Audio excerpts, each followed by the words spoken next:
Hi friends, మన బావికాడ ఉడతలు చాలా ఎక్కువైపోయినాయి ఫ్రెండ్స్. దాని సంతతి చాలా దారుణంగా పెంచేసుకుంటుంది. మనకందరికీ తెలుసు ఉడత రామునికి సాయం చేసిందని, కానీ కొంతమందికి తెలియకపోవచ్చు. ఉడత చాలా మంచి హ్యాబిట్స్ ఉంటాయి ఉడతకి, అంటే చాలా మంచి గుణాలు ఉంటాయి. అది తిన్న పండ్లని అది మళ్ళీ దాన్ని విత్తనం మొలకెత్తడానికి, మళ్ళీ చెట్టుగా పెరగడానికి, మళ్ళీ పండ్లు ఇవ్వడానికి అది తిన్న వెంటనే దాన్ని నాటుతుంది. అది నాటితే అది చాలా మంచి గుణం. అది అన్ని మనం దాన్ని చూసి నేర్చుకోవాల్సిన విషయం అది.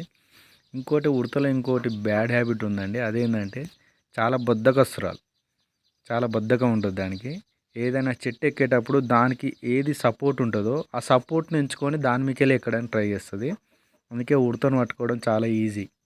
ఏదైనా చెట్టు ఎక్కడం కానీ, రాయి ఎక్కడం కానీ, ఏది ఎక్కినా దానికి సపోర్టెడ్గా చిన్నది ఏది ఉంటే దాని మీకెళ్ళి ఎక్కడానికి ట్రై చేస్తుంది. విషయం ఎవరైనా కొత్తగా తెలుసుకుంటే మన వీడియోని లైక్ చేయండి, మన యూట్యూబ్ ఛానల్ సబ్స్క్రైబ్ చేయండి. Thank you friends.